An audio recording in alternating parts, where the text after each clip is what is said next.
Testing. There we go.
Well, good evening.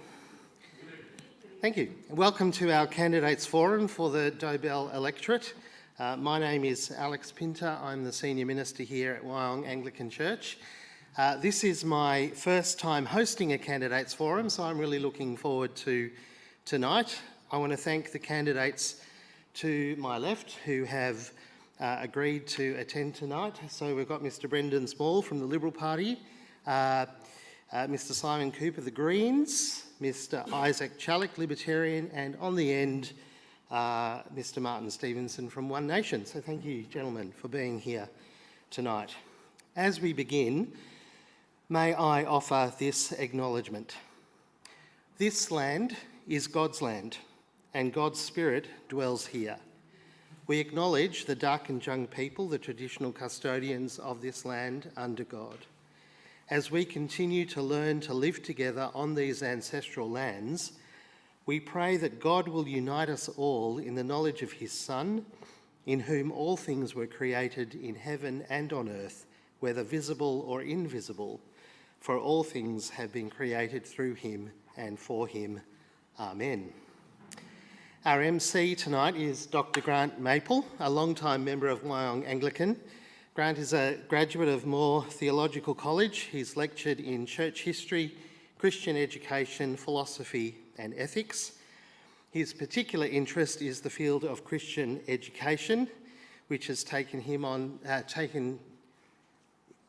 seen him take on several significant roles during his career, including Executive Director of the Anglican Education Commission, Director and Academic Dean at the School of Christian Studies, Deputy CEO and Director of Publishing at Anglican Youth Works, and he's also served as the editor of the Journal for Christian Education. I believe we are in good hands with Grant as MC, and I thank God I'm not doing it. Why a Candidates Forum? Well, as Christians, we believe God made the world, and he made humans to be rulers of the world under him. This is a call to all people, not just Christians, to responsible stewardship, to care for the planet and for all God's creatures. God loves all people and he wants the best for them. How this often comes about is through good government. As Australians, we can be so thankful we live in the best country in the world, yes? A country with a stable liberal democracy, regardless of whom has formed the government. We enjoy the rule of law, the protection of individual liberties and rights, and limitations on the power of our elected representatives. We believe Jesus is King, and Romans 13 tells us he has delegated authority to governments. Our government rules under God's authority and is answerable to him, regardless of whether they recognise it or not. And so as Christians, we are called to pray for our governments, and I can assure you, gentlemen, we pray every week for our government leaders here at Wyong Anglican. It's something we are and always have been committed to. And we are called to pray for the city, says Jeremiah 29, to seek peace and prosperity for the city. We are to care for our neighbours as people created in the image of God. According to the last census, the Dobell electorate is 55% Christian. That's a significant voice in the community. It is a legitimate voice, and so it's our moral duty as well as our democratic right to speak up, to make our voice heard so that those who would seek to represent us know what's important to us. A passage of scripture that speaks to me in this context comes from Jesus' Sermon on the Mount. Blessed are the peacemakers, for they shall be called children of God. I think these words offer us a powerful framework for governance. When we prioritise justice, compassion and empathy, we build a more just society for all people. As Christians, we must strive for policies that uplift the marginalised, protect the vulnerable and promote the common good. By doing so, we reflect the divine values of love, kindness and mercy. And you will see these ideals represented in some of the questions asked tonight. But most of all, we need to stand up and speak up when certain policies and legislations come before the government which would seek to silence or marginalise the Christian voice, the Christian perspective. You see, the best we can ever do for another person is to share with them the truth about Jesus and the life, eternal life, he offers them in his name. That's what it means when Jesus said, "I've come so that they may have life and have it to the full." That's what we celebrate at Easter. Jesus' death and resurrection are proof that there is life after death, that death is not the end of the story, and those who believe in him will rise with him. But in this life, we are called to work together to create a world where everyone can thrive. As we begin, let me lead us in prayer. Almighty God, ruler of the nations, your word teaches us that the hearts of rulers are in your control and that you influence and direct them according to your wisdom. We thank you for those who have served us in the outgoing Parliament and in the current government. We now humbly ask you to overrule and direct the hearts of those who seek election to our federal Parliament in the current campaign. Grant to all who serve in public life wisdom and skill, imagination and energy. Enable candidates to make realistic promises and help them keep their word. Preserve them from petty point scoring and foolish name calling. Protect them from corruption and the temptation of self-serving. Preserve us who vote from those same temptations as well. Thank you for our stable democracy and the good things it offers us. Direct the federal election and the work of those chosen to govern and influence the decisions of our parliaments to the advancement of your glory and the safety and welfare of this country, so that peace and happiness, truth and justice may be established among us through Jesus Christ our Lord. Amen. I'm going to hand over to Grant.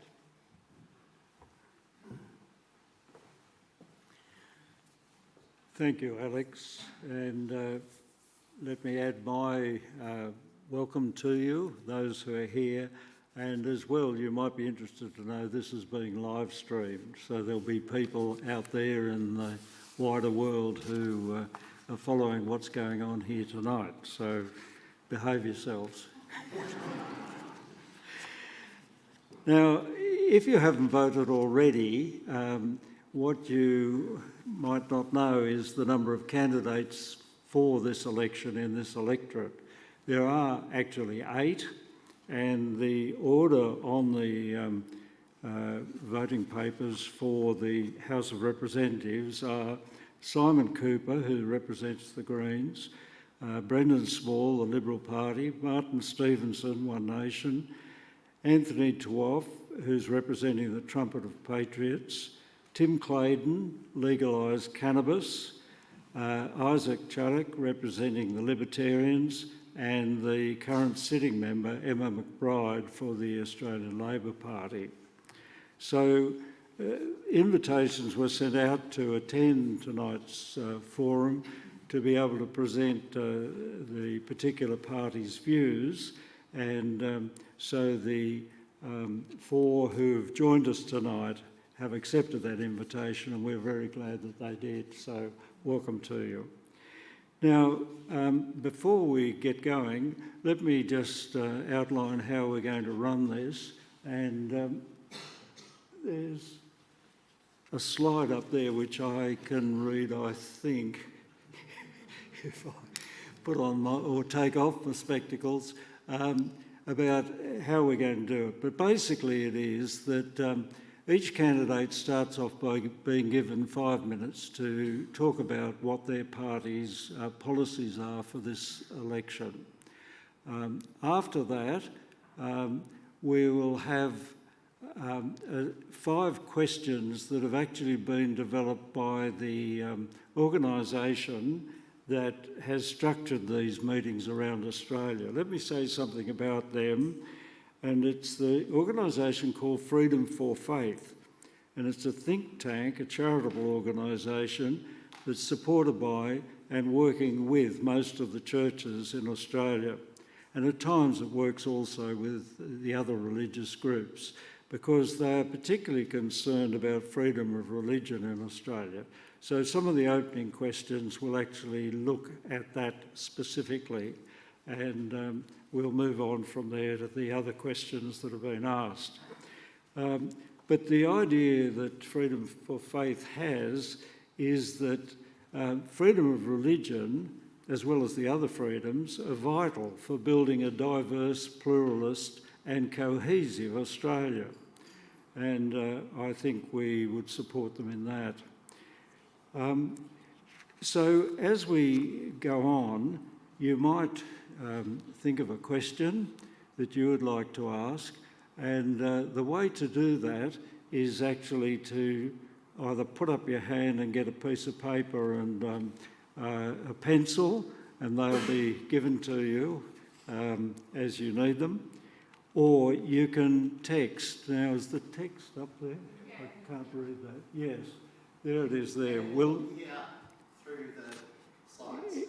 Yes. Okay, so it'll be there all the time so that you can see it.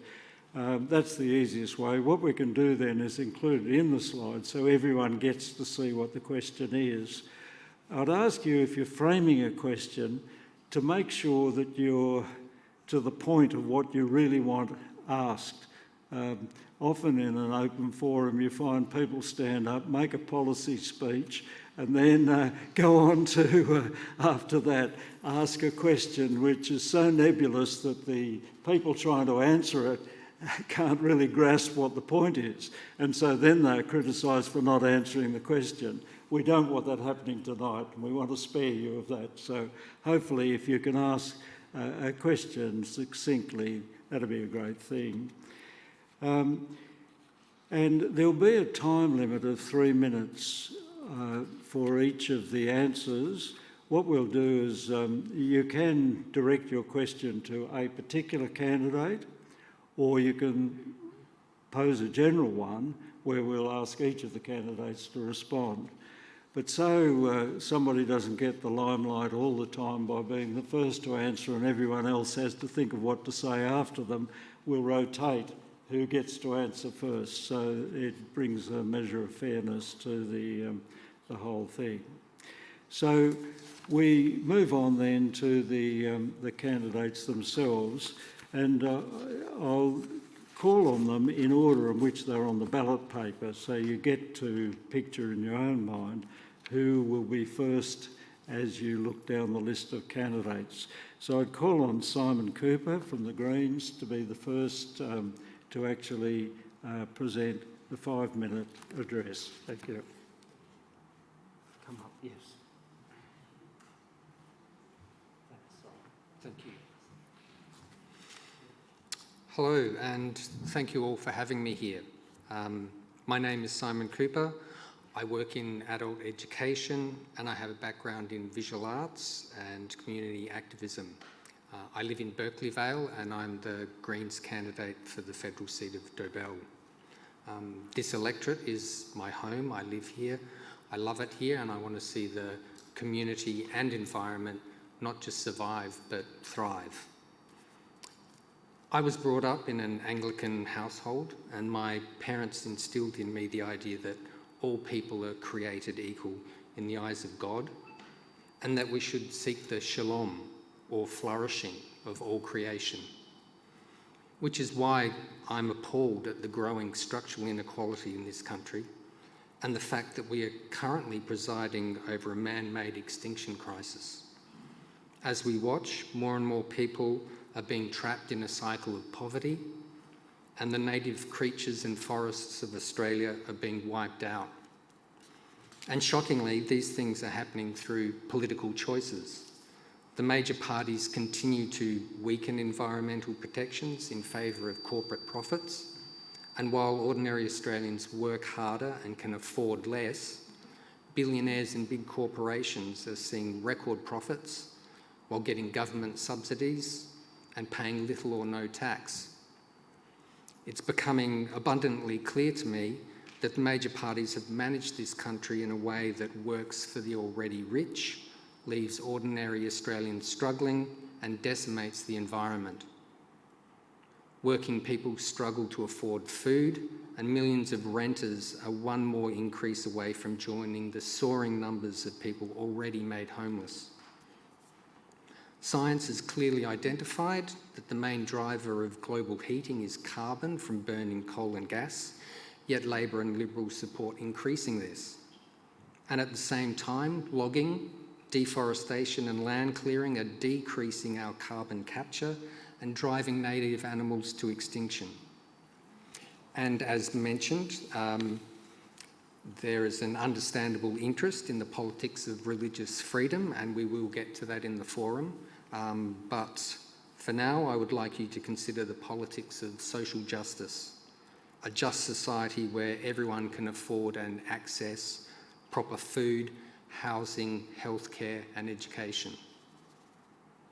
I recognise and applaud religious communities' work in supporting the most vulnerable and the most financially disadvantaged in our society, for calling out violence against women and the treatment of people seeking asylum and children in prison.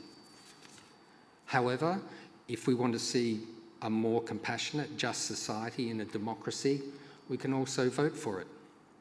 But if you keep voting for the same two major parties who take millions of dollars from big corporations, coal and gas, billionaires, wealthy property developers, banks and the supermarkets, basically those who are profiting from the cost of living and housing crisis, if you keep voting for these parties, then you can't expect things to change.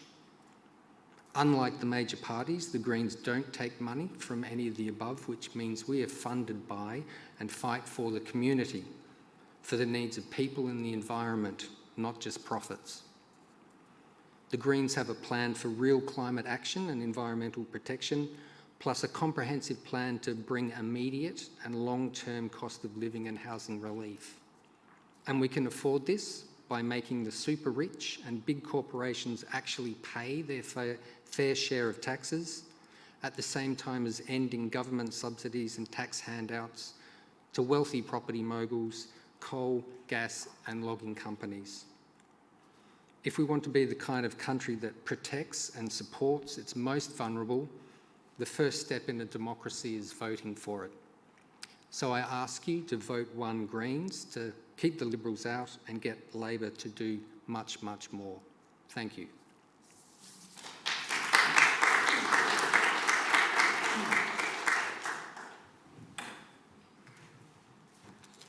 Thank you, Simon, for that very clear presentation. I'm sure everyone appreciated it. And now, Brendan, if you'd like to speak.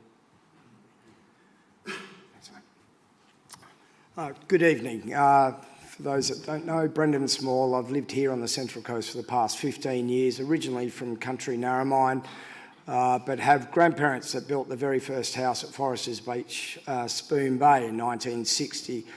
I'm the father of three and stepfather of three more with two grandchildren here on the Central Coast. I've worked tirelessly with my wife Nancy, working for underprivileged kids. I've been the ambassador for Central Coast Kids in Need for some 10 years now, and worked with probably 5 other organisations all around helping much needed kids that are struggling or suffer from domestic violence. It's something we're very passionate about.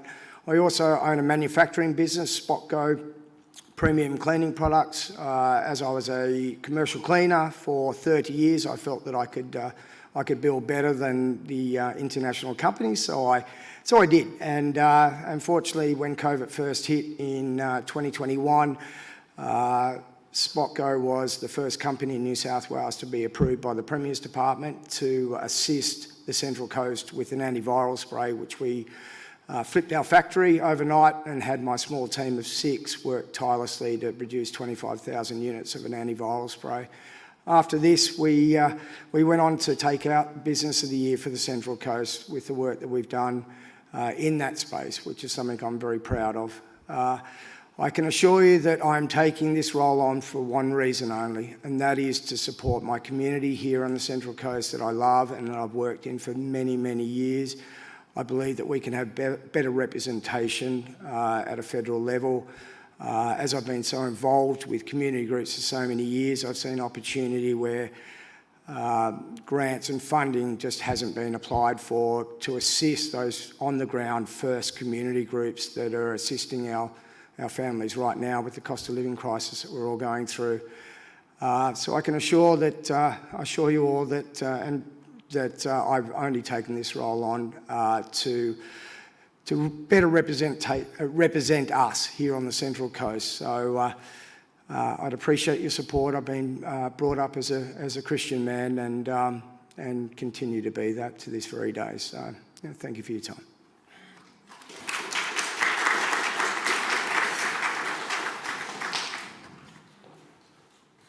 Thank you, Brendan. And now, Martin, if you would like to come.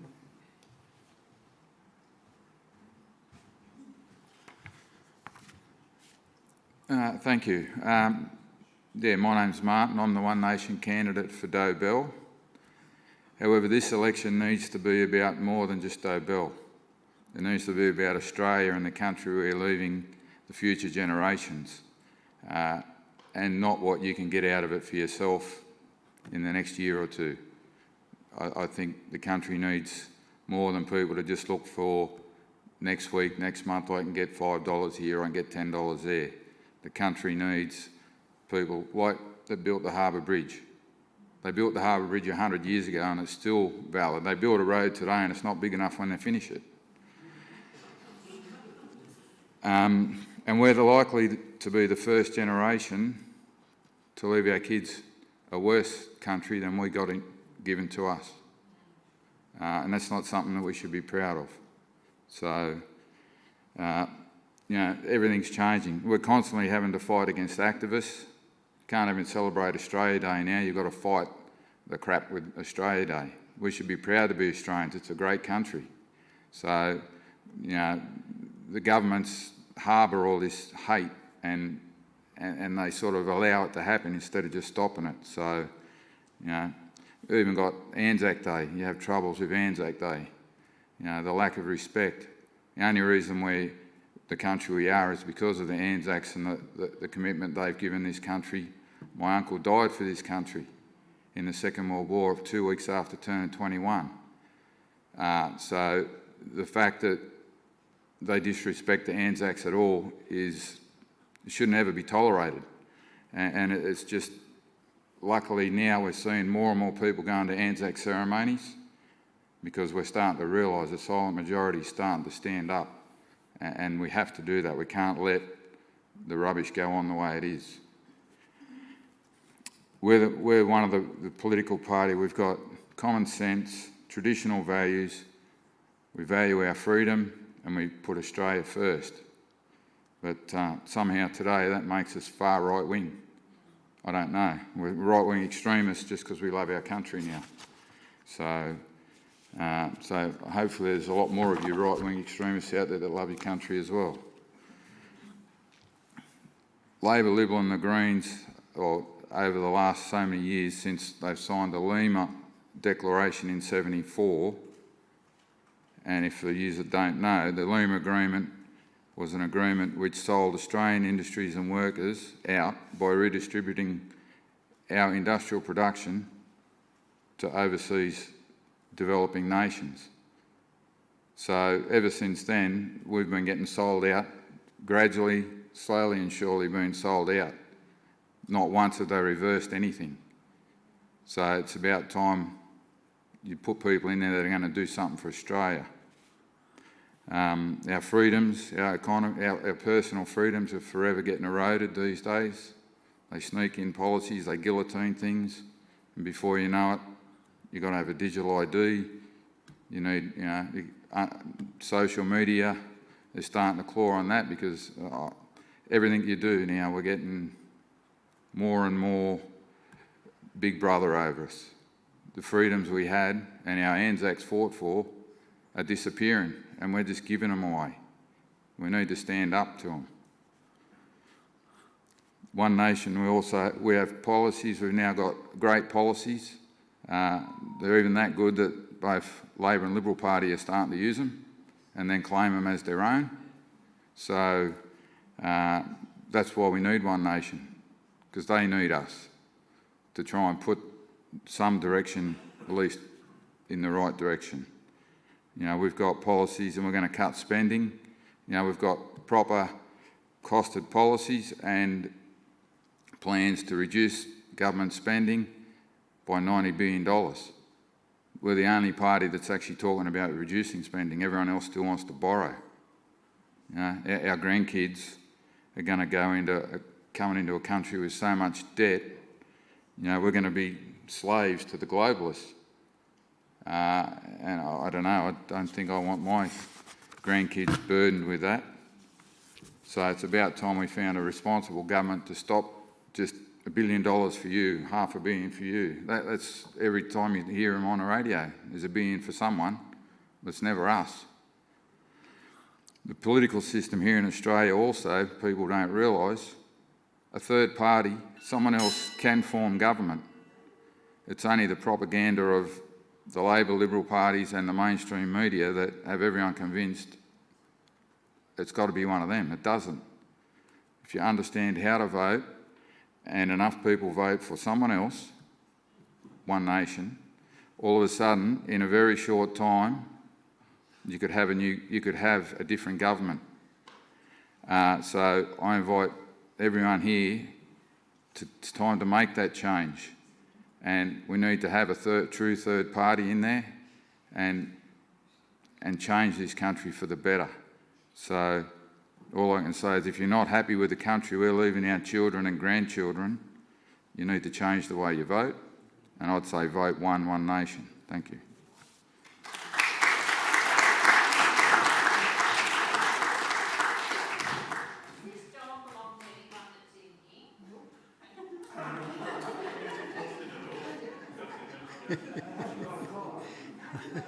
I don't know whether he's intending to vote or not. He's certainly interested in what's going on. I take it that bell was the 5-minute one, was it? Thank you, yes, just so that the speakers are aware. Now, Isaac, would you like to come and speak? Good evening, everyone. Thank you for coming tonight. Thank you for having me. A little bit about myself. Isaac Chalik, candidate for the Libertarian Party. I imagine most of you have never heard of this party. Some of you may have heard previously of a party called Liberal Democrats that have been around for some 20 years. Unfortunately, recently there was some litigation with the Liberal Party who won a court case to say that Liberal cannot be used by any other political party, and so we changed names to the Libertarian Party. I'm a local solicitor. I actually live about 5 minutes up the road. I have 2 grown sons who live in Sydney. I've been on the Central Coast for about 8 years now. I escaped, like many, from Sydney, and it's only got worse since. I dread when I have to take the M1, and when I get off at the other end, I know it's going to be traffic no matter which direction I go.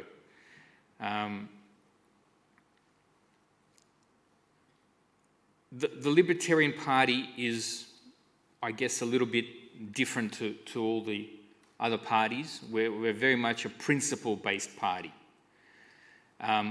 We don't make up policies on the spot from year to year, from election to election. All the policies are sort of guided in economic, legal, human rights principles. The 3 core ones is we believe in smaller government.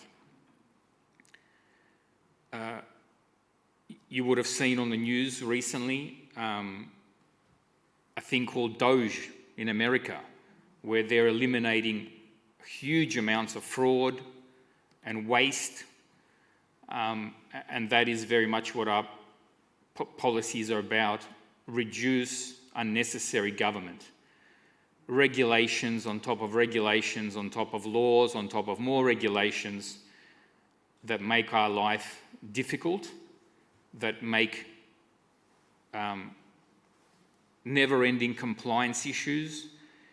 You own your property and there's nothing you can do without council approval. You have a small business, compliance from morning till night. It makes productive life very, very difficult. And so our goal is, wherever possible, to reduce the government waste. The biggest example at the moment is, many of you would have heard of NDIS. It has become an industry. We are now, on the latest statistics, a country that's leading in disability, apparently. We are the disability capital of the world. And that's very disappointing because we know Australia's capable of more than that. So it is not because Australia is a quarter disabled, it is because it's become a giant scam. The people that need it most are left behind, and it really benefits the scammers who know the system, who wrought the system, and it needs to be eliminated. That is billions and billions of dollars that can be spent on much better things. And there are lots of examples through our government.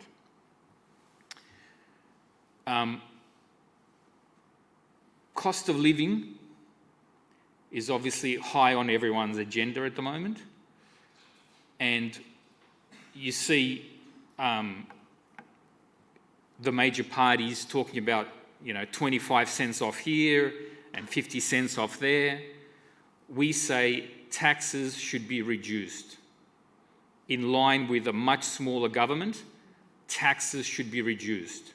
For example, one of our policies is a family, husband and wife, combined income of 100,000, no tax. At the moment, each individual is taxed we say there should be a flat tax. If you work harder, if you work more, you should keep more. So less tax, less government. The other very important is the principle personal freedoms, freedom of speech, freedom of religion, human rights. What we went through in COVID cannot be allowed to happen again. People should not be locked out of churches because someone in the UN says so. We would enshrine freedom of speech into our constitution. There is no reason why you should not be able to speak freely and have it condemned as hate speech because you have a particular opinion. So these are our three core policies: small government, less tax, getting rid of all those levies on alcohol, on petrol, on everywhere the government wants a piece of the pie. Get rid of that, and absolutely fight to protect your personal freedoms, your property rights, your body rights. That is our core principles. All the policies flow from that. Thank you very much for having me.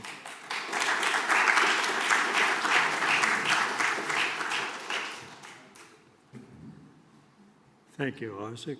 Now we're going to the questions. These are the ones that are put out for every group around Australia having to do with freedoms, really. So could we have up the first one? So Religious freedom isn't just about what we believe in the privacy of our own homes. It's about the right to express those beliefs, to speak openly, to practice freely, and even to hold and express views that are unpopular. It also means not being forced to say or do things that are against our faith. And this isn't just a nice idea, it's a human right protected under the International Covenant on Civil and Political Rights, which states that every person has the right to freedom of thought, conscience, and religion, including the freedom to worship, practice, and even teach our beliefs, whether in public or in private, by ourselves or as a group. It also says that every parent has the right to teach what they believe to their children and have them educated in their faith. Australia is a signatory to this international covenant, and it is legislated as one of the 7 core international human rights treaties that Australia has adopted.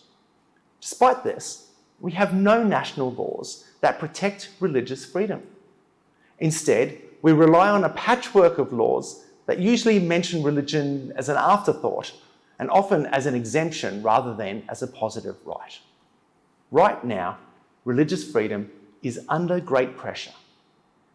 Beliefs that have been consistently taught for thousands of years are starting to be defined as harmful or bigoted, and laws are being enacted that restrict these teachings in the name of inclusiveness and protecting people from harm.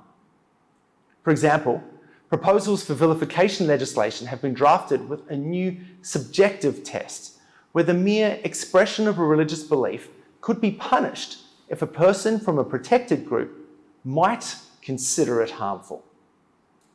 In Victoria, laws have been made that make certain prayers illegal, and a government commission has a website listing what prayers are acceptable and what ones are not.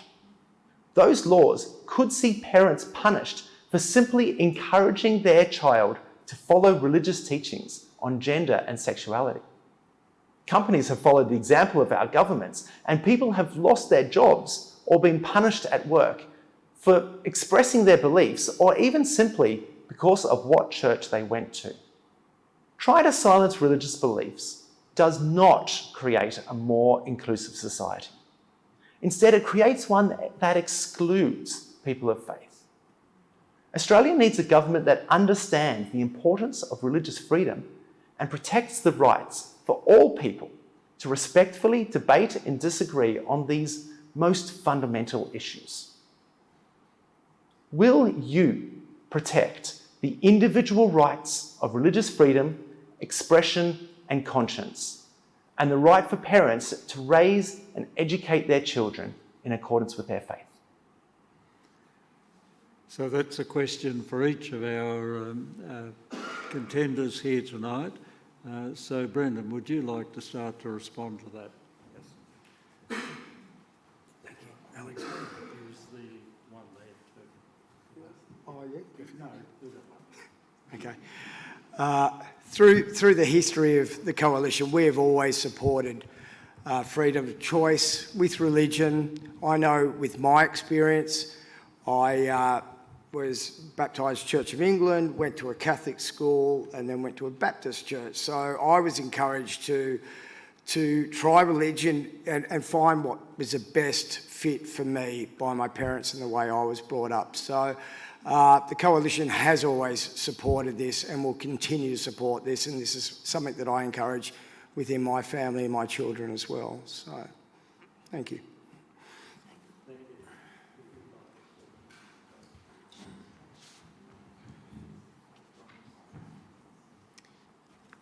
Thank you.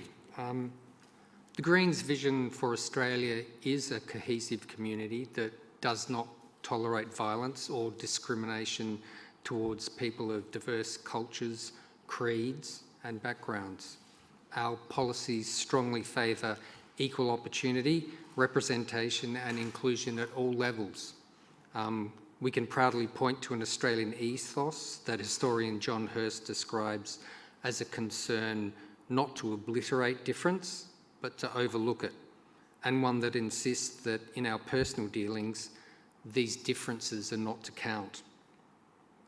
The Greens believe that anyone standing for public office should understand that Australians are diverse in their beliefs and that we should not discriminate against any group of people in the community. Therefore, we fully support and have no plans to weaken any of the existing protections, which include in the Constitution all persons having the right to think freely and to entertain ideas and hold positions based on religious beliefs, and persons also having the right to demonstrate religious beliefs by way of worship, observance, practice and teaching. In the federal anti-discrimination laws, it includes outlawing any distinction, exclusion or preference based on religion that has the effect of nullifying or impairing equality of opportunity or treatment in employment or occupation. The Greens believe that individual rights of expression, association and religious freedoms are among the essential human rights we should all uphold and protect. All Greens parties firmly subscribe to these universal and global conventions. Thank you.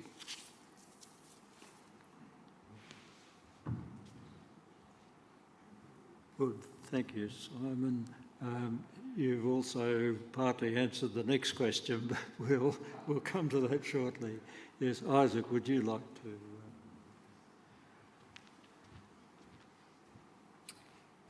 My answer's kind of short.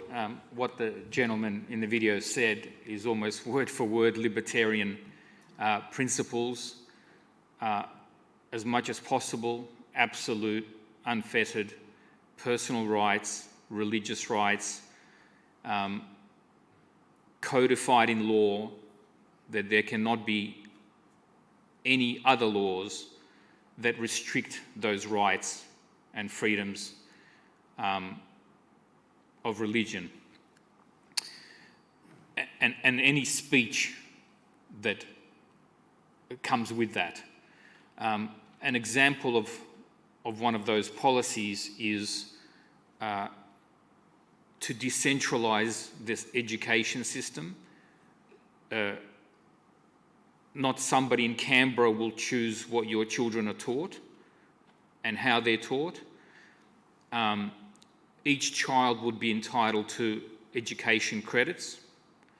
If this church chose to set up a school for its members to teach a particular thing in a particular way, the Canberra should not interfere with that.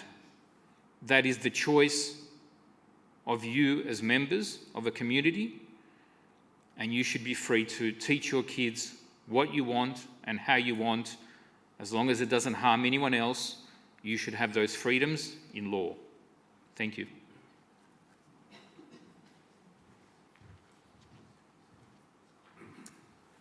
And Martin, would you like to respond to that one too?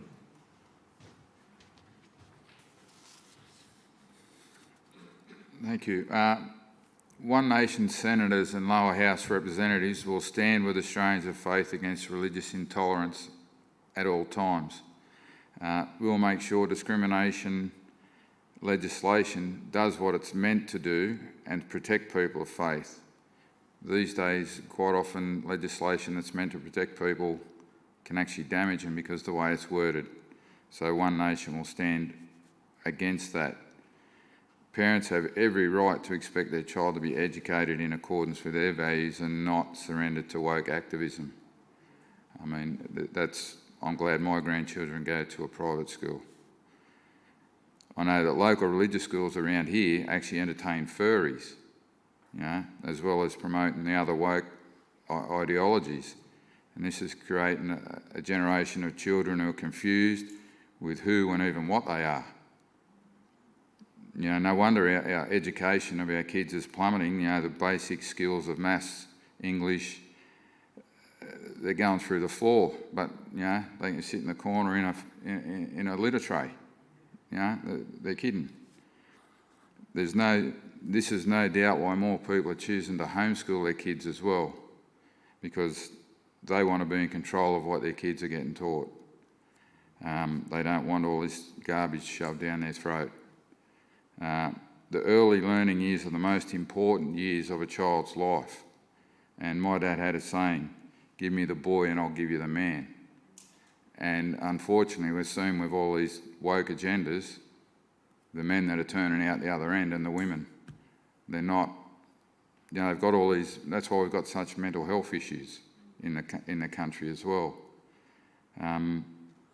So we need to remove government indoctrination from the schools and allow parents to send their children to schools, and then allow the schools to actually teach what they want to teach and what the parents are sending them there for, and not have to be held to some agenda that they have to meet, otherwise they lose funding, which seems to be the case. It's all about the funding. If you don't do this, you get no funding. So One Nation policy would be to hold a referendum to add explicit protection for freedom of speech, freedom of assembly and freedom to practice religion, and have it put into the Constitution. Because at the moment, I'm not an expert on this, but it seems that everything that gets done, there's loopholes and they bring legislation into counter that legislation, which leaves something here. So if it can be nailed down with explicitly in the Constitution, it can't be argued with. And that's the One Nation policy. That's what we would do. And thank you.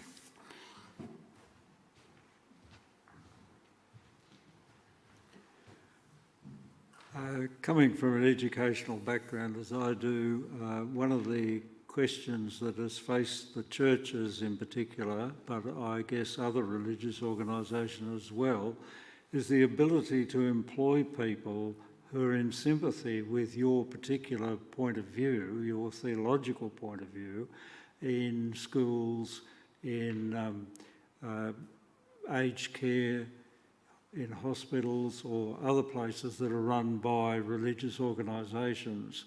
And so the next question, if we could have it up, thanks Edward, is faith-based organisations, should they be protected from the imposition of whatever agenda might be out there currently, so that they can fulfil their own charter? So could we run the... Thank you. Freedom of religion doesn't just include individual religious belief and practice. It protects our ability to worship and live out our faith together as a group. This means religious communities must have the freedom to gather, worship, teach, and serve. This is part of freedom of association, the right to gather together with people who share the same beliefs as you. Part of this right is the ability to create institutions based on faith. Churches, mosques, synagogues, and temples, so people can gather and worship together. But faith isn't just about worship. We also need to build schools so we can educate our children in line with our faith, and charities, so we can live out our faith by caring for others. Australia has a rich history of being blessed by faith-based institutions. Many of our largest charities, hospitals, shelters, aged care and aid, were founded as expressions of faith and still operate today because of their faith identity. Equally, the very first schools in Australia were founded by the church, and today 1 in 3 parents choose to send their child to a faith-based school, and that number is growing. These institutions serve all Australians, regardless of background, but they fundamentally remain religious organisations, built on faith, guided by faith, and successful because of our faith. But all this has been put under threat by governments and legislation that are trying to force religious organisations to compromise on their beliefs or prevent them from running their institutions according to their convictions. One of the most serious areas of pressure is employment and appointment of volunteers.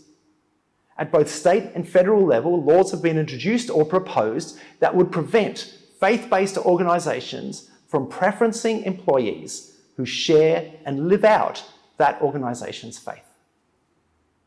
Our institutions are about our people. To be a faith-based school or charity, we need people who not only say they believe our faith, but who live it out in everything they do. Faith-based charities are not just service providers. They're mission-driven organisations that serve others because of their faith. Schools and colleges don't just teach curriculum, they help to shape and form students' characters in a set of values and beliefs. And Australians are increasingly choosing to send their children to schools who form their students based on faith. And school staff, executives and teachers and support staff are the people who set that culture. Australia is greatly blessed by our faith-based institutions, educational, charities and places of worship. But none of this can happen unless they can choose to employ people who uphold and live out their faith. So, will you protect the right of faith-based organisations, including charities and educational institutions, to operate according to their faith? This includes employing staff and engaging volunteers who believe and practice their faith. Isaac, would you like to lead off on that one? Thank you.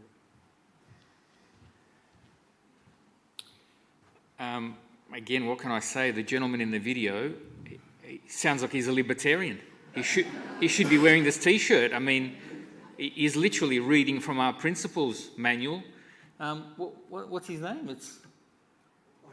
It's yeah. I mean, if he's not a member, I'd be shocked. Like the examples I gave, we are very, very strong on personal freedoms, whether individually or as a group. There is no place for somebody in Canberra to decide how you raise your children, who you employ, how you employ them, regulations. There is just no need for it, and there's no good reason for it. The role of government must be reduced so that people can choose what they do, how they do it, with their community, with their common shared values and ideas, with no oversight from Canberra. That is our principle. The gentleman in the video said it very well. And that's the libertarian policy. Thank you.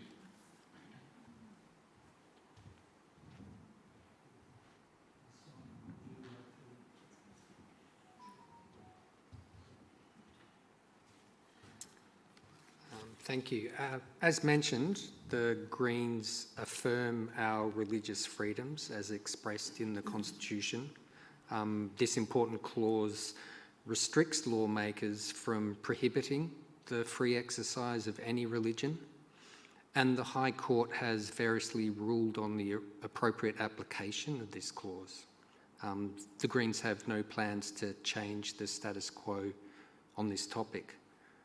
We understand the difficulties that can arise when religious freedoms conflict with individual freedoms and statutory rights embodied in legislation. For example, when faith-based organisations wish to impose restrictions on employment.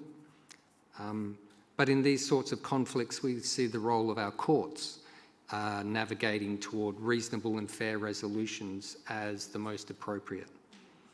The body of common law already established in this area would indicate that the judgments of our courts are responsive to social norms as well as the law.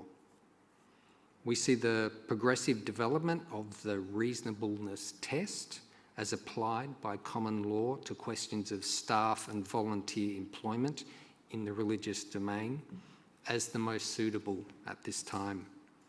We don't think that politicians have a social licence broad enough to force the issue one way or the other with new legislation. The Greens would certainly weigh in on the side of caution and restraint in any public debate on any proposed changes. We believe that the fundamental principle of separation between church and state and their practical everyday coexistence in civil society should remain beyond political opportunism and ad hoc government intervention. Thank you.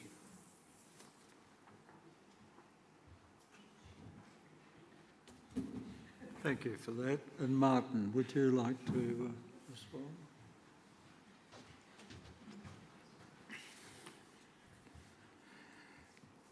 Federal, I've spoken to head office and got a bit of help with this one. Federal legislation is necessary to override the anti-discrimination legislation that's been passed by a number of states targeting religious practices. One Nation will oppose the repeal of Section 38(3) of the Sex Discrimination Act, which removed religious exemptions to the Act. We won't support this blatant attempt to open a new era of political activism and harassment against religious schools. It's the exact opposite of what the Religious Discrimination Bill was supposed to achieve. So that's like I was saying before, all these legislations, they still find a way through it. So we won't allow Labor, the Greens or the Liberal moderates and other activists to use this change for new attacks aimed at destroying religious schools. That's why it's important to have a strong One Nation presence in the Senate crossbench, because we'll stand up for you. We'll make sure religious discrimination does what it's supposed to and protect Australians of faith from discrimination. We believe freedom of religion is a fundamental and democratic right, just as important as freedom of speech, and the people of faith need to be free to live according to their beliefs without fear of being censored or marginalised. Religious organisations should be entitled to engage staff who embrace their values, otherwise those organisations lose credibility and relevance to their followers. I don't imagine an Islamic school will have an LGBT member of staff, yet Christian schools are being forced to do that. So I don't know what the difference is. There should be no difference. Faith encourages a life with purpose, hope and investment in the future. And unfortunately, Labor, Liberal and Greens these days encourage and even promote lifestyle choices that don't have an investment in the future. So that's it.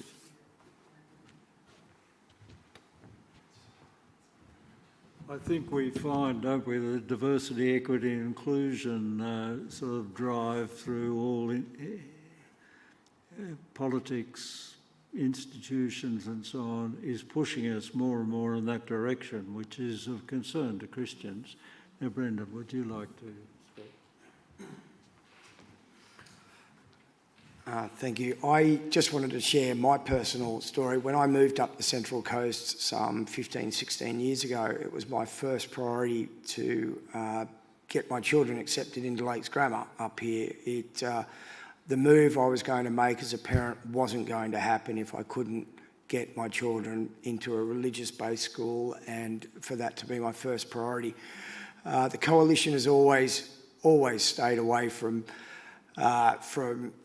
making, religion and politics. It should be just totally kept one side to the other. It's never been our policy to move in this direction, and I personally, coming from a religious background, feel very strongly about that, and that has always been my first priority, is to make sure my children grow up as Christians and live and get the same opportunities that I do. Thank you.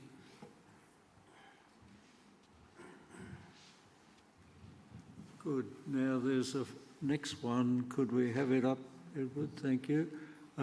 Something that affects all of us, of course, is the cost of living situation at present. So there's a short video on that. For more than 160 years, Anglicare Sydney has been dedicated to serving our community, providing essential support to older Australians, families in crisis, and those struggling with housing and financial insecurity. As the housing crisis deepens and cost of living pressures intensify, financial hardship is affecting more people than ever. Parents are struggling to put food on the table, families are being forced from their homes due to rising rents, and those escaping domestic violence often have nowhere to turn as they start over. Hardship now touches a broad cross-section of society: working Australians, people on income support, retirees, pensioners, First Nations communities, and culturally and linguistically diverse families. For many, this is the first time they've ever needed help. With an election taking place in the midst of a cost of living crisis, we know that voters expect real solutions. So that's why we're asking every candidate a simple but critical question. If elected, what will you do to ease the cost of living pressures on individuals and families, especially those most at risk?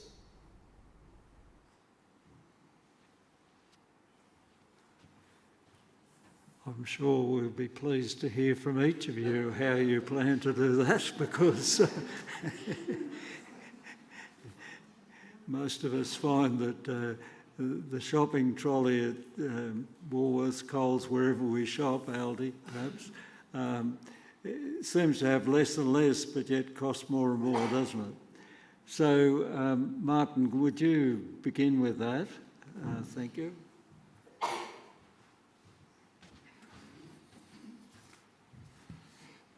One Nation has now got a wide range of policies to help with the cost of living problems we're going through, and I've got some flyers here for afterwards if anyone's interested to have a look, but just a few of the points.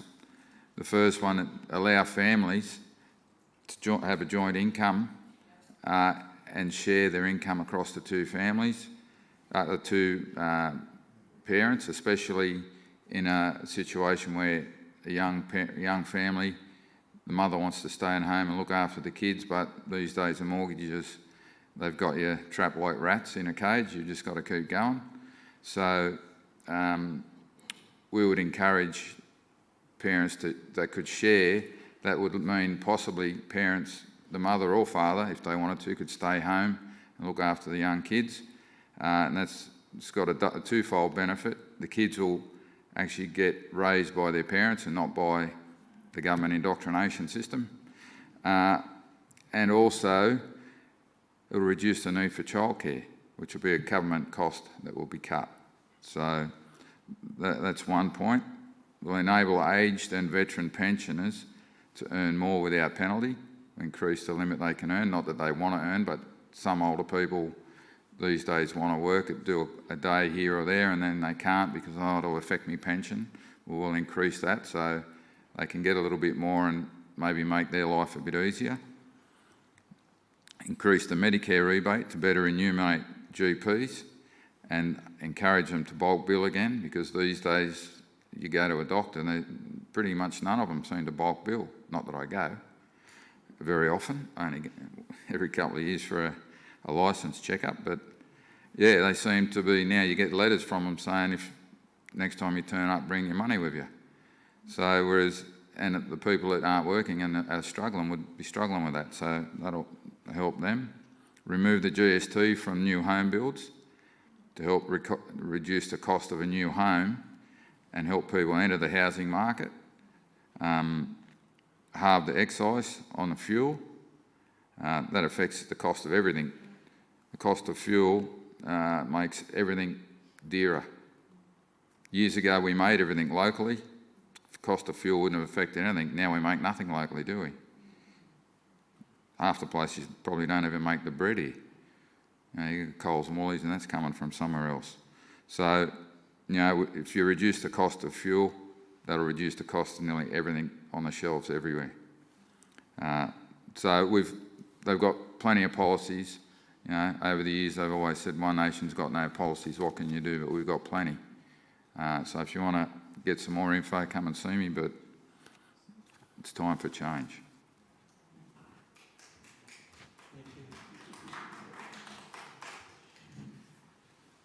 Isaac, would you like to speak to that?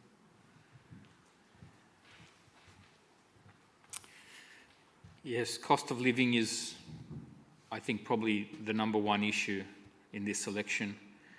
As I mentioned briefly before, Libertarians at the personal level to reform and slash for what most working people is their number one expense, taxation. Reducing taxation, including various excises, other fees along the way, under different names. They are still government fees and charges, but those have to be cut. That'll be the biggest improvement to people's cost of living, is to reduce their main expense, which is taxation, or as we call it, the cost of government.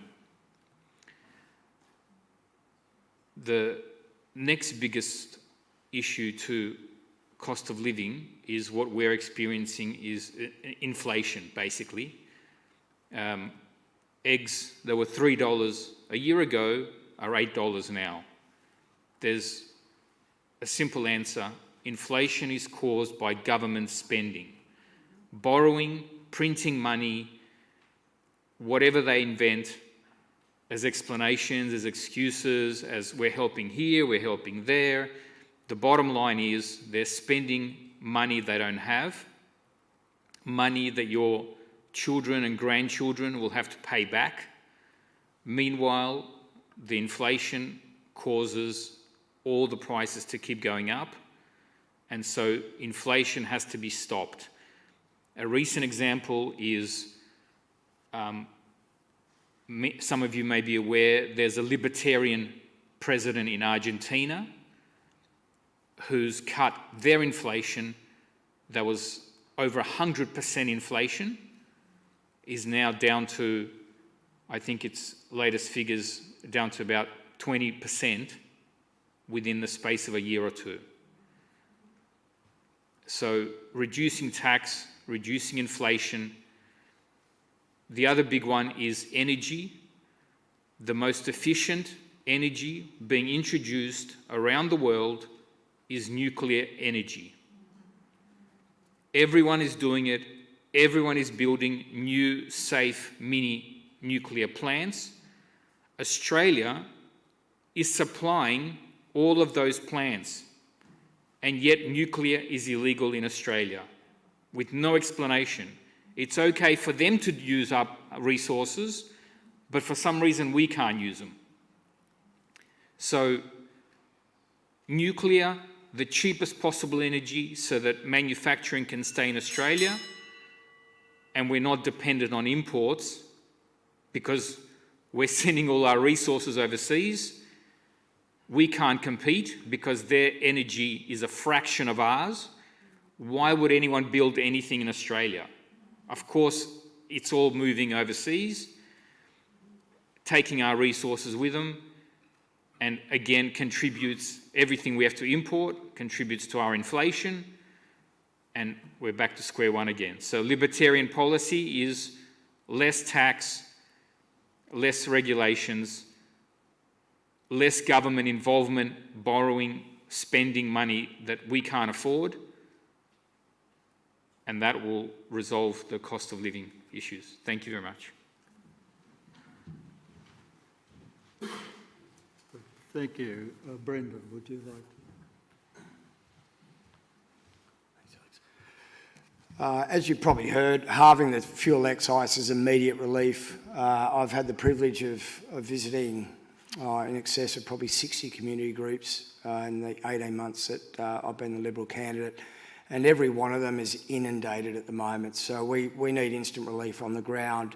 We've also brought out policy that low to middle income earners will receive a tax rebate of $1,200, 2025, 26. But to go on myself being a manufacturer and the costs in the Coles and Woolworths business, and we range nationally in the Coles business.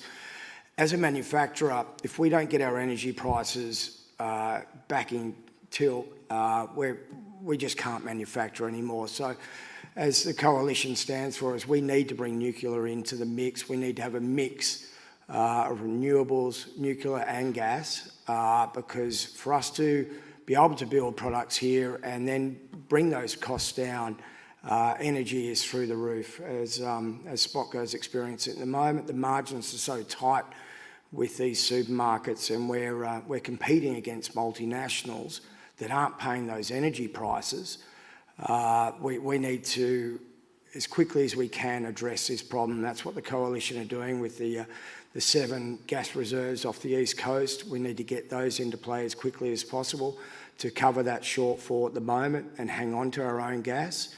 But yeah, if we don't get power, we don't get lower grocery prices. Fuel excise straight away will flow down. So, you know, we're using freight companies and even, you know, business is going to benefit from these fuel excises. I met with a company just up the road only a week ago, just on halving that tax, halving the fuel excise. They're going to save $25,000 a month, and that's at the Bowser. So that will flow down through the supermarkets, and that's something that will affect our business and keep our business running. So we need immediate reaction now to take pressure off, you know, off our families, and that's what I've experienced. We've got a food hub down at Wyoming that I visited 2 years ago that had 200 families on their books. In November last year, just went to over 2,000. So we need immediate relief, and this is one of the things that I've been so passionate about, is getting that relief also to our local community groups immediately, because there's families with double incomes that now can't feed themselves because they're trying to keep the roof over their heads. So that's something I'm super passionate about. So thank you.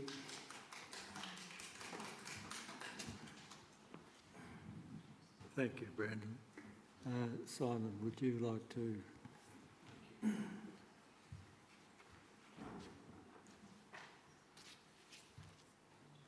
Thank you. The Greens have a comprehensive plan to tackle the cost of living crisis at the scale it needs.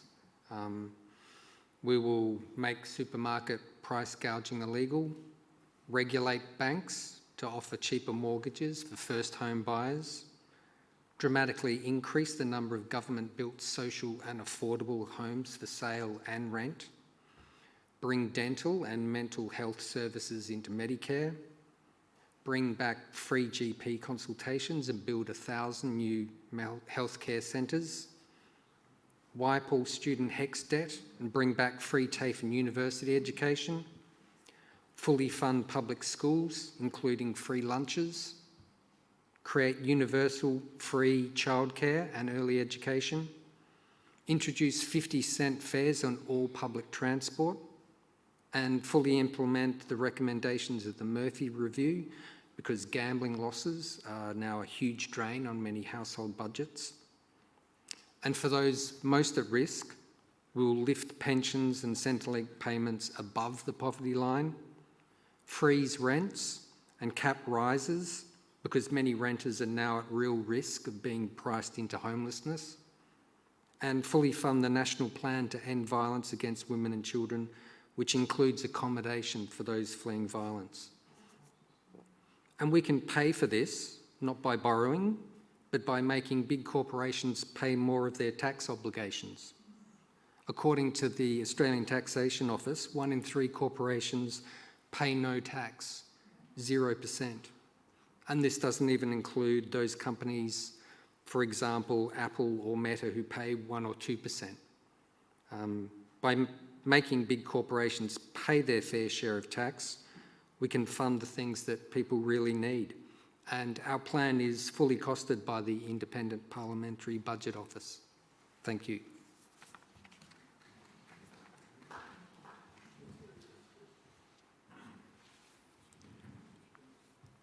I'm getting a little concerned. There are two more set questions, but I'm wondering how many questions we have from the people here or people who've actually registered those questions so that we can manage the time and finish probably by 9:30. Quite a few, but some are repetitive, so I'll seek to condense them. Good. Can I have a show of hands? How many people are really concerned about gambling as an issue? Quite a few. So we ought to look at that. What about the persecuted religious minorities, which is the 5th one that we have? Fewer people there. Well, what if we run the gambling one now, and then we might switch over to looking at the questions from the floor here so that your views are also heard. If that's acceptable, is it, to our candidates? Yes, good. Edward, could you run gambling? Thank you. Australia is in the middle of a gambling epidemic. The figures show Australians lose per capita more than any other country in the world, a staggering $31.5 billion. In this cost of living election, it's salient to know that families are losing more to gambling than they're spending on their utility bills. More than 2 years ago, the Murphy Parliamentary Inquiry delivered a report to the government recommending, amongst other things, a full ban on gambling advertising. It's a move that polls show 72% of Australians support. So will you, as a candidate in this federal election, commit to support the implementation of all 31 recommendations of the Murphy Review? We believe it's incredibly important to protect our kids and to protect our community from gambling harm.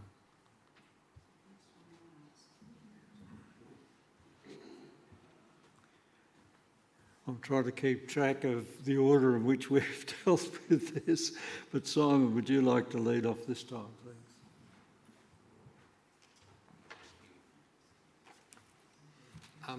The short answer is yes. The Greens are absolutely committed to implementing the recommendations of the inquiry.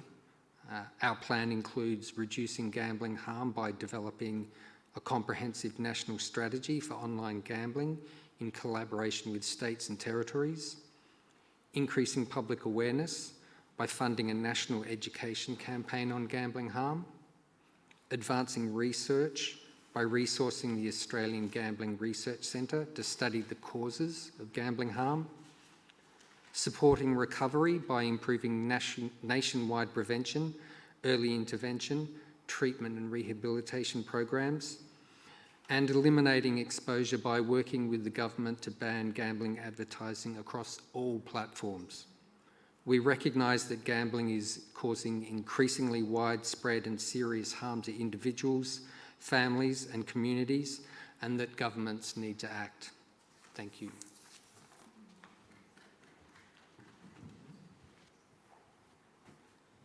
Isaac, would you like to speak to that one?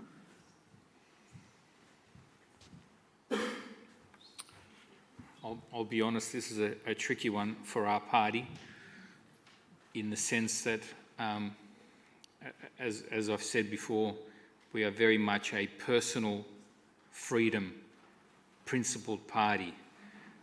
Individuals should have maximum possible autonomy to live their life how they choose. Gambling is not a criminal offence in this country at this stage. We believe strongly in personal responsibility.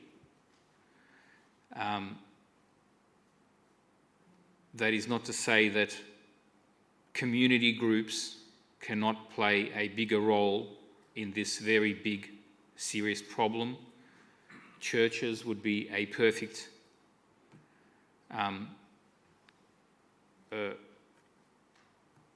thing to be involved from a community support perspective, but we are, as a matter of principle, against government being involved in every element of our life. There may be elements of harm, but it should be community, family resolved matters. Otherwise, it's a slippery slope when the government regulates what you do, how you do it, when you do it. It invites more and more government into your life. It starts with gambling, it moves on to religious freedoms, other personal body freedoms. So even though I understand it is a big problem, I'm here to speak frankly and honestly with you, not just to tell you what I think you want to hear. We believe in personal responsibility, and as a community as well, that this can be fixed without the heavy hand of government. Thank you.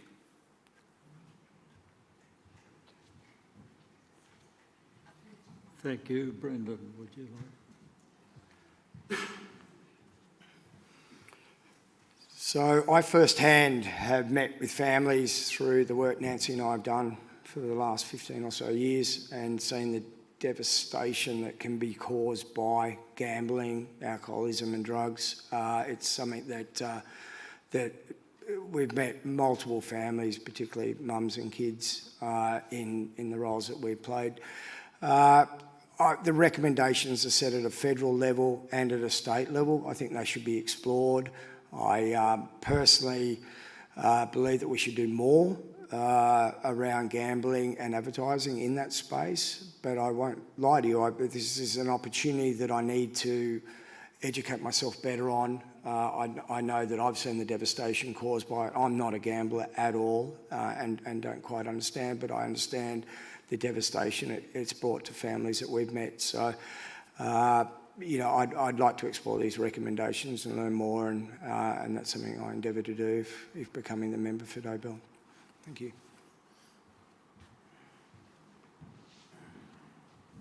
And Mark.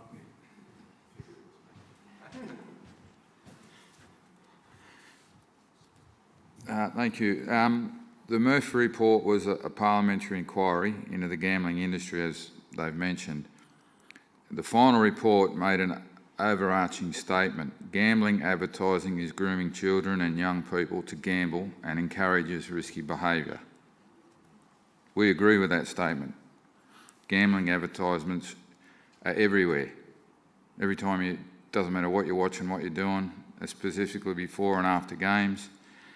However, the recommendations that came out of that were pretty much all to do with gambling, adult gambling harm, and the need for massive and intrusive bureaucracy to trap data on every gambler, look for patterns of harm, regulate, prevent them. The report talks about Australia leading a global response to gambling harm. So that little statement there, for anyone that didn't really know what it said, there's a lot involved, and that's another $1 billion over there for that. So phrasing all 31 recommendations as being to protect children isn't right. Most of them are to just track and trace the adults gambling. So stopping the advertising to get to the kids will stop them hopefully becoming gamblers when they turn 18. Because a lot of people that weren't in gambling families don't gamble. It's the ones that are in gambling families that continue to gamble quite often. So we believe that advertising is a critical thing. You stop that and it'll get to the kids. The Big Brother approach recommended by this report is contrary to our policy not only on principle but on effectiveness. The more, like everything, the more bureaucracy, the less effective they are. Because there'll be a department looking after that department, looking after that department, and then all of a sudden, like everything, could be $1 billion there for no result. Parents have a role to play in teaching their children that the government and shouldn't take away from them. Having said that, protecting kids from gambling is hard when you see advertising all the time. So the advertising is critical. And we totally agree with that part of the report. Liberal Senator Henderson introduced a bill which updates the industry code of conduct for broadcast and online media to include a new provision. And it requires the ACMA to be satisfied that no gambling promotional content may be broadcast during a period 1 hour before the commencement of a live event and 1 hour after the conclusion of the event. We fully support that measure. We support the changes to the online media code to prevent gambling advertisements being showed to under 18s. We support the recommendation to properly fund the Australian Institute of Health Welfare to maintain accurate and timely data on gambling, so we have a yardstick on how to measure it, but we don't want Big Brother in every aspect of your life. Thank you.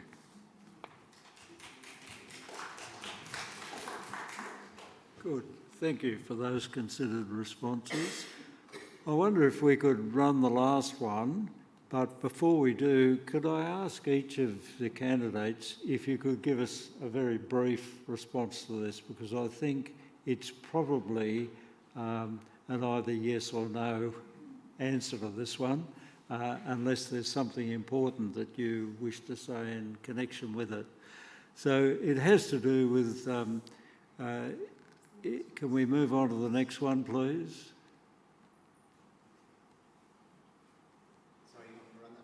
Yes, the persecuted religious minority. Greetings and best wishes to all the federal election candidates.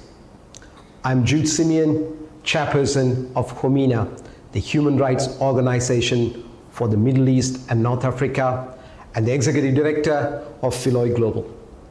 HOMINA is a network formed by the Heads of Churches Conference under the initiative Dealing with Diversity. Since 2012, we have been at the forefront of assisting persecuted religious minorities from regions such as Syria, Iraq, Egypt, Sudan, Eritrea, Pakistan, Afghanistan, and many more. This is our question as a collective Christian community in Australia. Australia has been a champion of human rights and religious freedom, but right now, our immigration system is failing some of the most vulnerable persecuted religious minorities. Christian converts, the Ahmadiyya community, and others fleeing persecution often cannot register with UNHCR or disclose their faith in their host countries. Why? Because doing so could put them in even greater danger. Yet, Australia's humanitarian intake still relies and prioritizes UNHCR referrals, leaving these people with no clear pathway to safety. The current refugee policy does not even mention religious minorities. So my question is this: how will you ensure that persecuted religious minorities, those who cannot safely register with UNHCR, receive fair consideration in the Australia's humanitarian intake and resettlement program?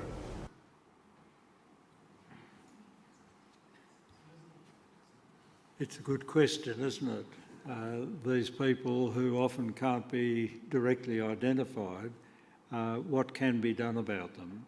So do any of you have some concrete suggestions there? I have one question. Right. Obviously you're referring to Christians.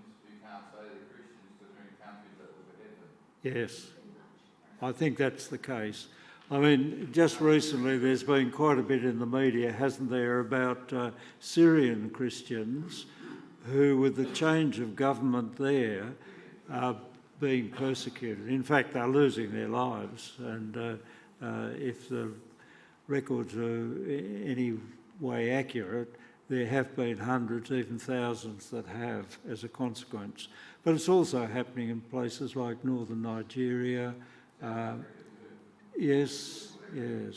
So would any of you like to comment particularly on that one, or do we agree that this is a good thing and whoever's in government really ought to be looking hard at what our intake is? Because yes, exactly. They're much more likely to be able to be integrated into our society, aren't they, than people who come from other faiths or philosophies that don't want to integrate. Did you want, Isaac? Well, you want to use the microphone, otherwise the live stream will be Testing. You would have gathered by now Libertarian Party is very much against government involvement in everything and anything. We are even more so against global government, organisations that start with the letters UN, and WHO. It doesn't start with UN, but it's basically the same thing. So being against those organisations, again, we believe community groups like this should be free to sponsor and support any refugees that they choose to do so without government restrictions and regulations that make it difficult. There should be maximum community choice of who they support and how they support them, with no global government intervention that only lead to more harm than good. Thanks for that. Are any of you in favour of more government to do this? No. Does anyone else have a particular point of view that they wish to raise?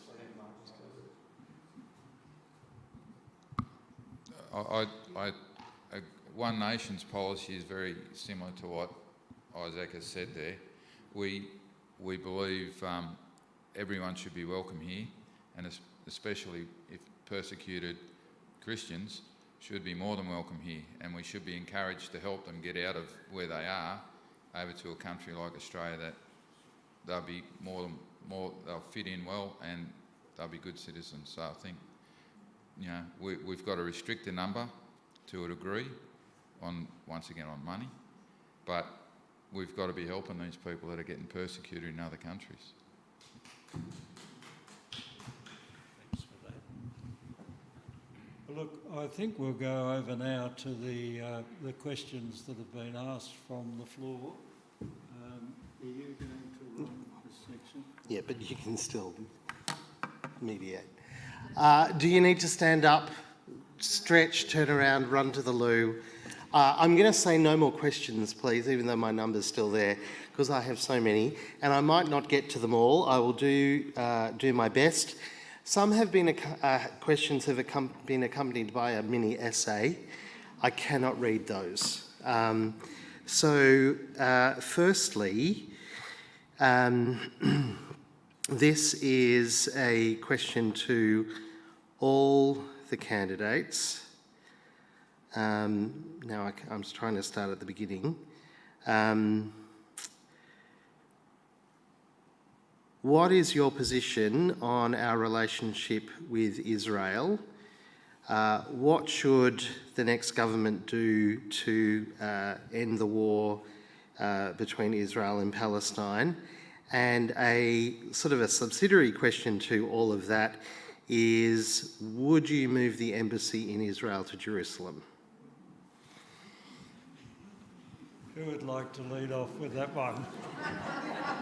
And you only have 2 minutes for these ones.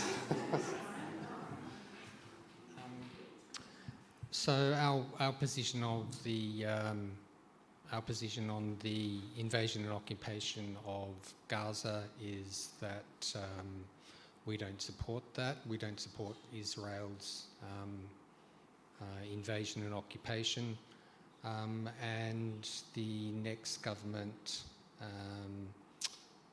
should put pressure on the Israeli government to recognise Palestinian as a independent state.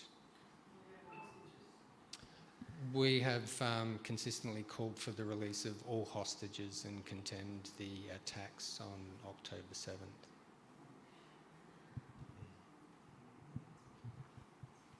We definitely support Israel.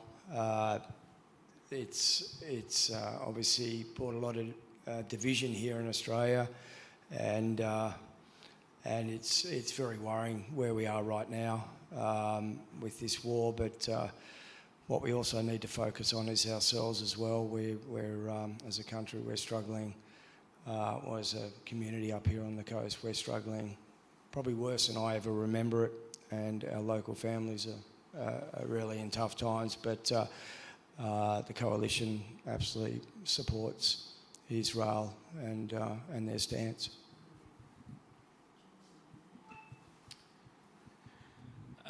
Libertarian Party is very much an Australia First party. Our policy is non-intervention in foreign conflicts that have no interest to Australians. We believe purely in self-defence, to be effectively the Switzerland of the Asian region.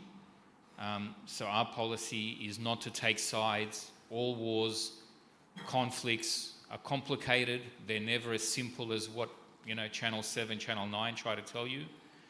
There's history, there's a lot of issues. Our policy is not to intervene.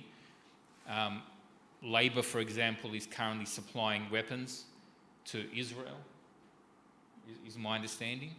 Our policy is non-intervention, Australia first, and spend money on Australian defence, because you can't assume anyone's going to come and rescue us, no matter what they say. So we've got to look after Australia first. I'm not actually sure what the One Nation's policy is on this personally, so I'm not going to make an ad-lib comment and get shot. So, but my personal belief is we should ensure that Australia doesn't have those, because we've seen the problems that have come here, where Australia's getting divided by a war that's over there.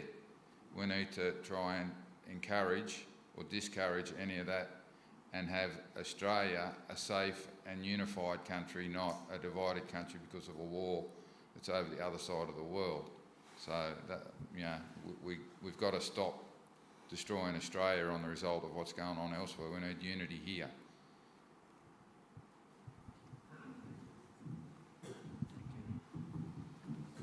Thank you. This question is for Simon Cooper. Last week it was reported that the Greens Party oppose the Lord's Prayer being said at the opening of Parliament each sitting day. What is your own position on this policy? Thank you for the question. I'm not aware of that happening. My own personal positions, I don't oppose that taking place in the Australian Parliament.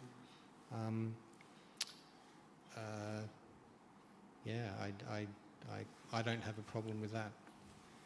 Thank you. And the question was asking your own personal view, so asked and answered. Thank you. This is for all candidates.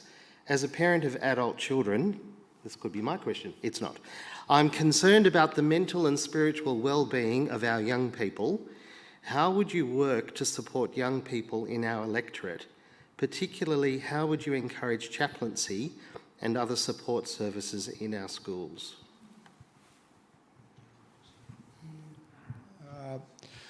Well, I've already done 15 years of supporting kids and children here on the Central Coast. It's been something very dear to my heart. Something I really want to explore is the opportunity of grants to support these community groups and to do better and have a stronger presence here in Dobell. After 12 months of door knocking almost 10,000 homes, I've really realised that we need to support our community groups, and myself being a Christian is fundamental.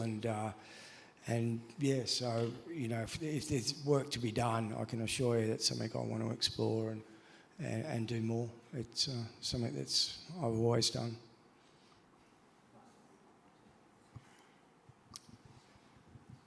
Thank you. In terms of mental health support, we'd like to put mental health into Medicare, make it more affordable and accessible to everyone, including youth. In terms of chaplaincy, I think that's something that is up to schools and religious institutions to take care of as they see fit.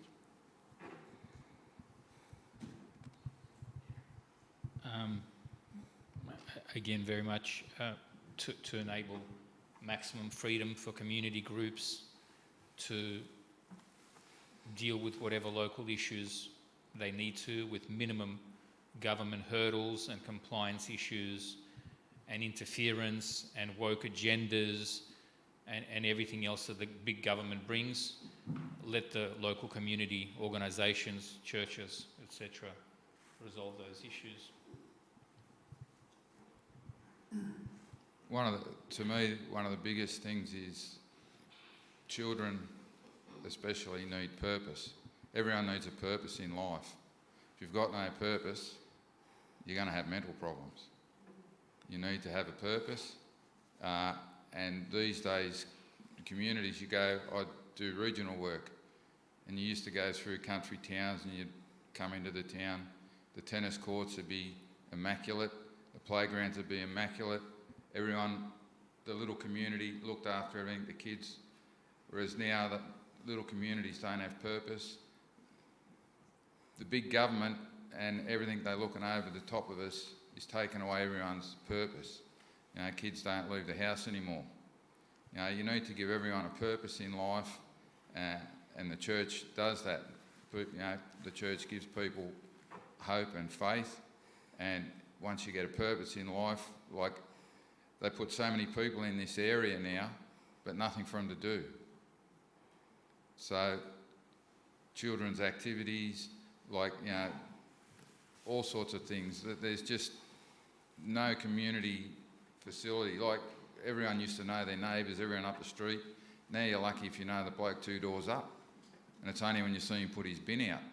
So that's a big part of the problem we've got, that all of these, I don't know what's going on, but the government, all the stuff that's been pushed on us and whatever, the community asset of community spirit is dying. And a lot of that's come on just with this mass influx of people and no recreation for them. So I think we need to encourage better community activities and get people out and give them a purpose, give them employment, because everything you hear is, we'll give them... And the other thing is you've got to look at why we've got these mental problems, and a lot of it is they're not getting out and doing things and being part of a community. So instead of just always putting money to a problem, we should be looking at why we've got the problem and addressing the reason for the problem, rather than just saying, I'll throw some money here and we'll have mental health here. We don't need that. We don't want people with mental health, do we? So we've got to find out why they've got it and then try and reduce the cause. Thanks, Mark. Can I encourage you gentlemen to hold the mic a little bit closer and a little bit more horizontally to your mouths so we can hear you well. There is no way the pension is going up at the same rate as the cost of living. If your party was to form government, would you increase the pension? I'm assuming that's the aged pension. Well, yeah, as a pensioner. So, would you increase the aged pension? Yeah, of course. Definitely needs to be looked at. I think pensioners have been missed out by the Labor government in the last 3 budgets. It's something I'm hearing on the door all the time. So it's something that's got to be done, because we've got pensioners. I've spoken to so many in the last year that tell me they've got $50 left to buy groceries for the whole week. So it's something I'm hearing, and absolutely, I think they need more support. The short answer is yes. We would raise pensions above the poverty line, and all Centrelink payments above the poverty line. I can't say that I'm sure on the policy on this one, but I imagine, again, going back to basic principles, it'll be around reducing the living costs for pensioners and disadvantaged people, allowing them more flexibility to, if they have the capacity, if they have the desire to earn more money, not to tax them, to let them live with dignity.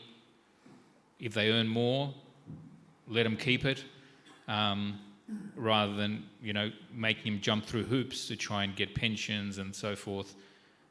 Give them to freedom to live and earn and get involved in community, get payments from community organisations.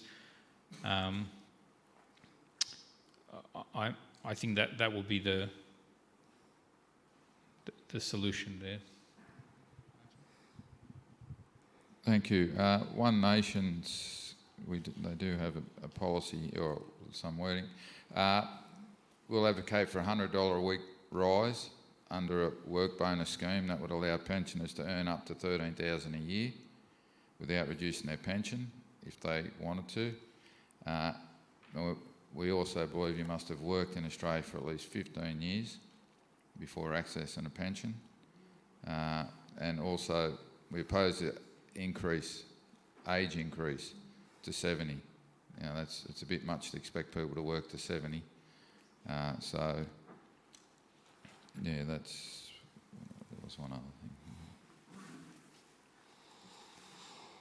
Yeah, sorry, that's it. I'm not going to make it up as I go.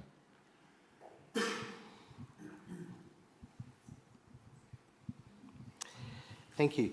Last year, I think it was last year, the PM called violence against women a national emergency, and yet women continue to die at an alarming rate, 24 already this year, including young Audrey Griffin here on the Central Coast. What do you think needs to happen to stem the tide of violence against women, and what will your government do to see it happen? That's a question to all candidates. So today the Coalition announced a $20 million investment into a hub or a outreach centre in Gosford, which is incredible. I've been involved with Reese, which looks after kids on the street, and I've seen the great work that does. But this announcement that we had today was just next level. My daughter's been affected by this, so it's something very dear to my heart. Yes, so absolutely, we've got a lot of stories around us and our family where my now wife has been affected by this, and we need more support on the ground. So this $20 million hub, and this is for children as well as women, is a game changer, and something given the opportunity, I'll be advocating for years and years and years to come, the support for domestic violence. Thank you. Since 2023, when the National Plan for Ending Violence Against Women and Children was released, the Greens have fully supported that plan and have called for the full funding of that plan, which is approximately $1 billion a year, which is actually a small amount compared to some of the defence budget promises in this last election cycle. And that plan includes a whole range of policies from experts and people at the coalface of this social problem, including housing for women fleeing domestic violence, and early intervention programs and re-education programs. So we've supported that since that plan was announced, and want it to be fully funded.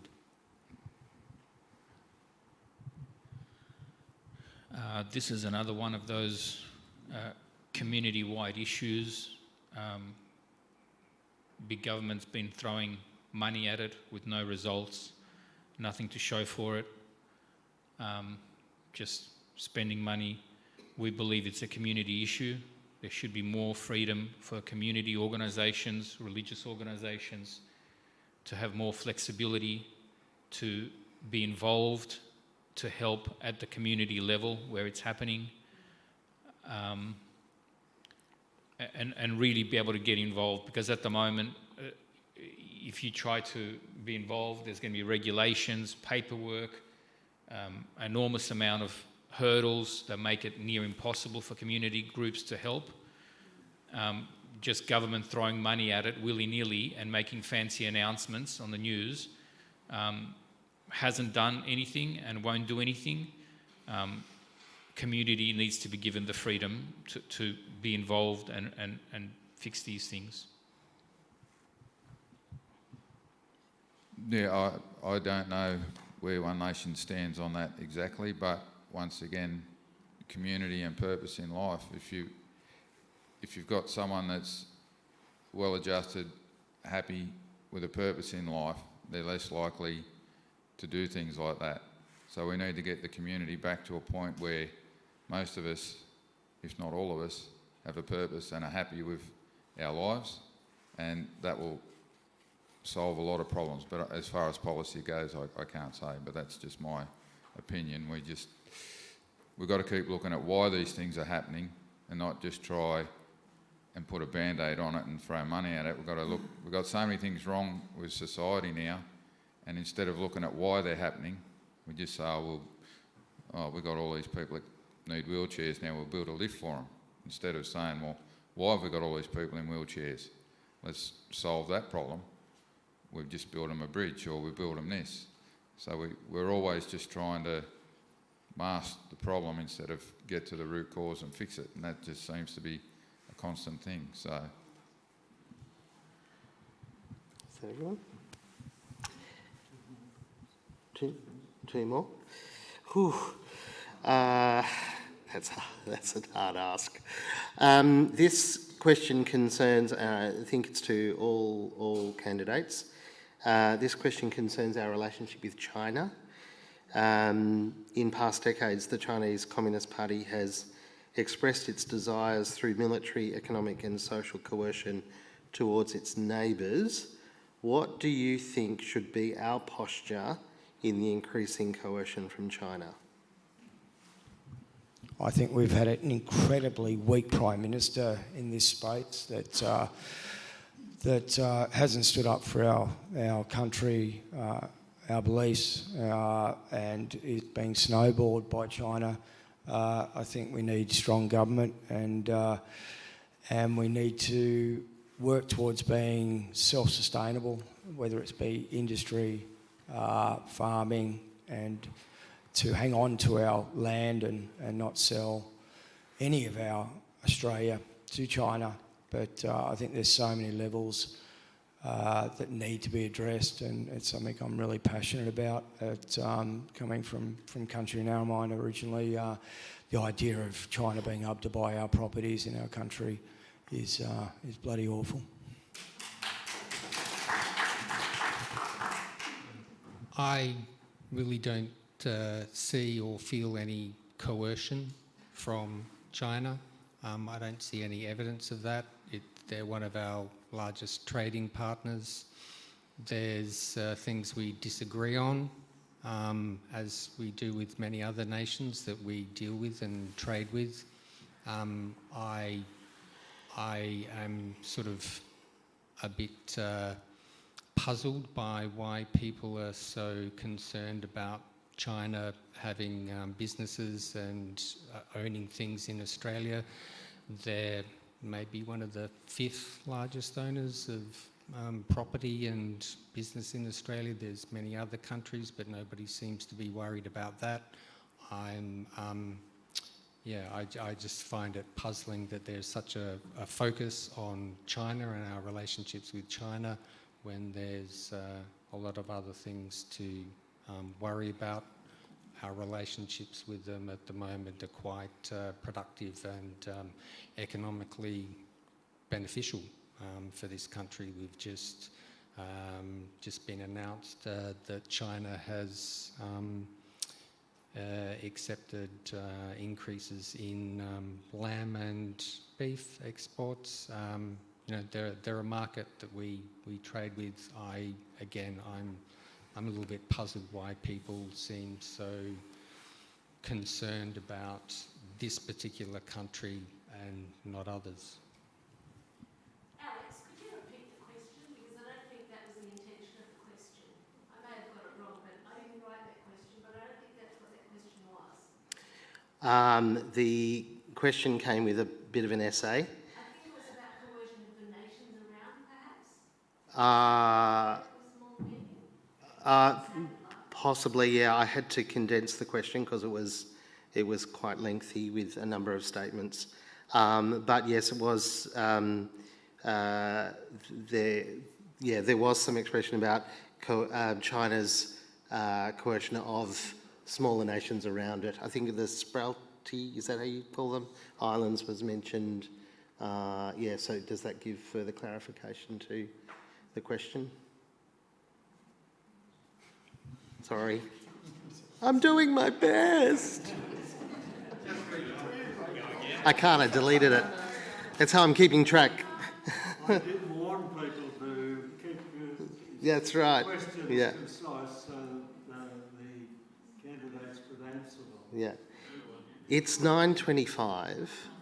We want to finish at 9:30, and there are a couple of other important questions. Did you, very briefly? Just very quickly, our relationship with China is very complicated. We're politically very different. However, we are obviously an economic partner with them. Generally, you would maybe say reciprocal relationship. For example, an Australian can't fly to China and just buy property. Same rules should apply to them and to other countries. But it's a complex relationship, not one that's easily resolved in tonight's forum. Happy to discuss it afterwards. Thank you. My answer will be pretty easy. Pauline was right. I missed what you said. What did... Oh. Okay, shall I call this the last question? And thank you all for your questions. I'm sorry if I haven't gotten to all of them, but I think I've gotten to most.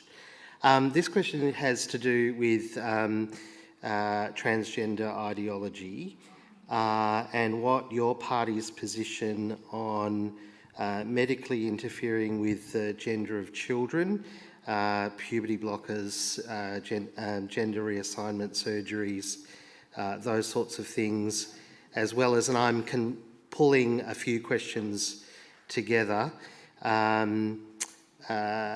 issues, for example, men in women's spaces and women's sport, those kinds of issues. Absolutely. Dead against it. I've got a daughter that loves playing football and has done on the coast here all her life, and I've had her come off the pitch in tears on 3 occasions because there's a man dressed up as a woman that's tackled her and absolutely knocked the hell out of her. This is something I've been advocating for women's change rooms here on the Central Coast. I took my daughter to football and was wrapping a towel around her to get changed and things like that. So this is something I'm pretty passionate about, and the fact that there's only males and females.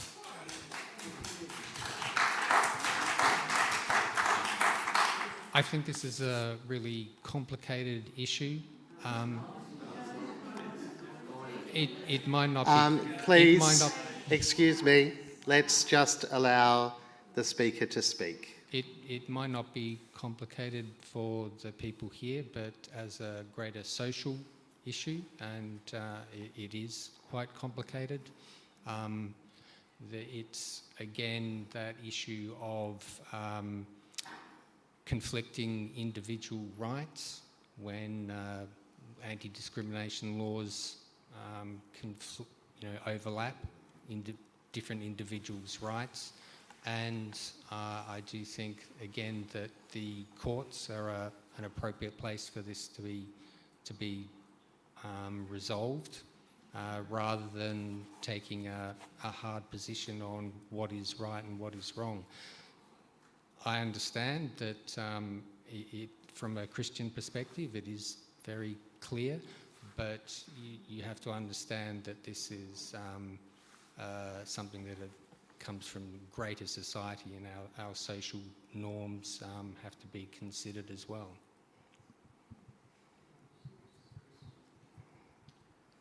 I've done some research on this one, actually. My son's a doctor. He tells me there are still only two sexes. The libertarian position is to protect women's rights and women's spaces, absolutely no exceptions.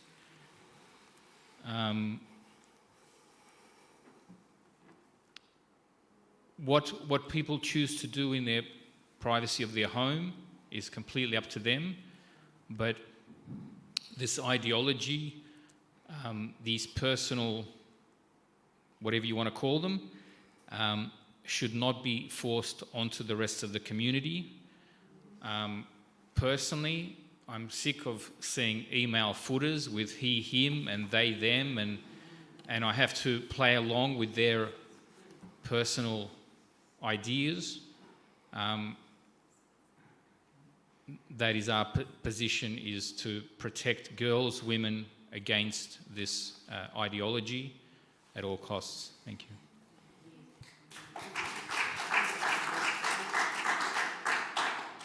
I think if you look through the recent parliament, you'll find One Nation is probably the only party where Pauline and Malcolm have actually proposed, put bills in, and they've always been voted down to protect women, to protect children from sex change, or whatever you call it, puberty blockers. They've been putting the bills forward, but they get voted down by everyone else in Parliament. You can work out who they are. It's the only other three parties. So One Nation have been working, but with only two of us, we can't get there. We need more. So that's up to you guys to make sure there's more of us. So yeah, we've already been fighting the fight, but there's not enough of us doing it. So yeah, make sure there's more of us and we can get some sense back into this world.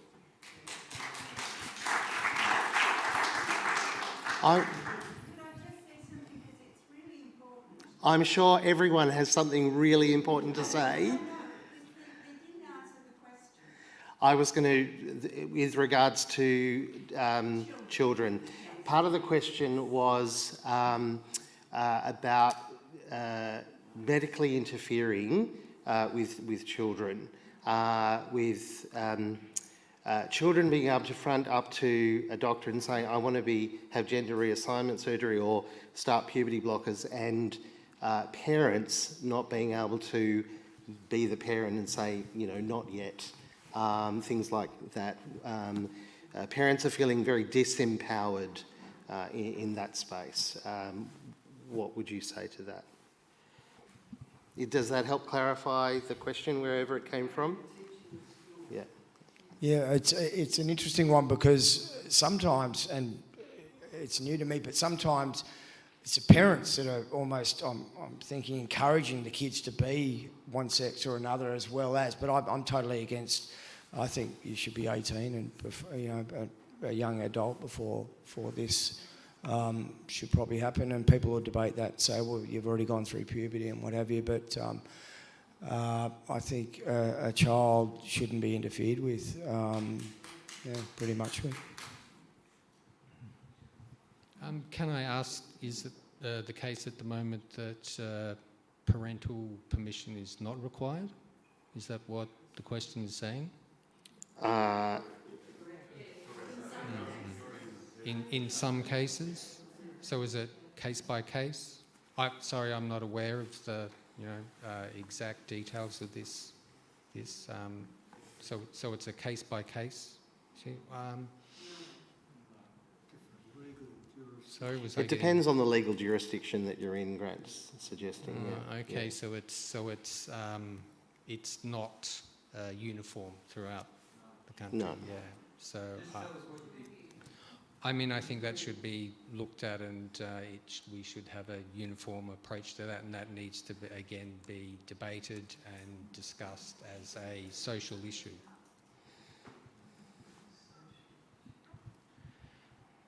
We have age limits for certain activities.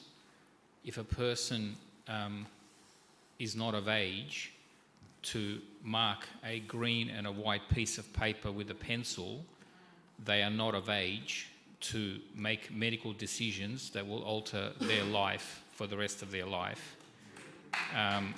The government cannot interfere and coerce parents out of being parents, and that includes community groups as well, who can help greatly in that area. Thank you. As I said, Pauline's already been trying to get this through, and she's been working on it already, but we're just not getting the support from the other parties. So, yeah, and it goes once again back to what's happened to society. 50 years ago, you didn't get every second child thinking they were confused with who they were, but now the rate is through the roof, so something's changed. So we've got to go back and look at the root cause and say, why is this happening?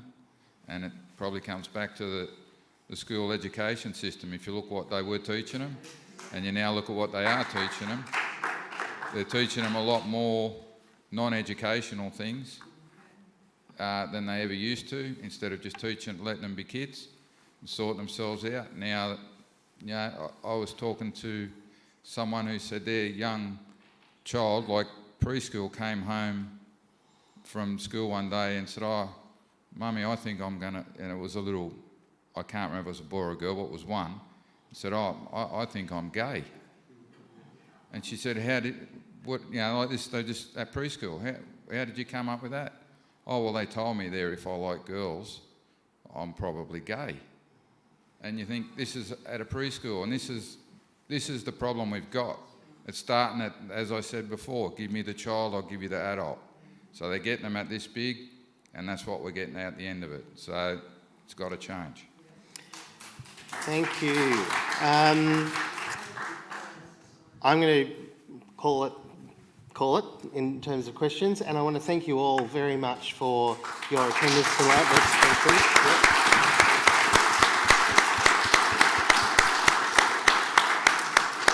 Grant, thank you for keeping things moving, and for our timekeeper up the back, thank you very much. Ed in the AV room, so that people online could participate in this as well. Thank you all for your questions. Again, sorry if we didn't get to every single one of them, but I'm really encouraged by your involvement in tonight. If you haven't voted already, it's on Saturday, and you can vote here. This is a polling place, so you're welcome to come here on Saturday. As we close tonight, I'm going to ask you all to stand, if you can, for our final benediction. And I think this one is appropriate for tonight. Go forth into the world in peace. Be of good courage. Hold fast that which is good. Render to no one evil for evil. Strengthen the faint-hearted. Support the weak. Help the afflicted. Show love to everyone. Love and serve the Lord, rejoicing in the power of the Holy Spirit. And the blessing of Almighty God, the Father, the Son, and the Holy Spirit be among you and remain with you always. Amen.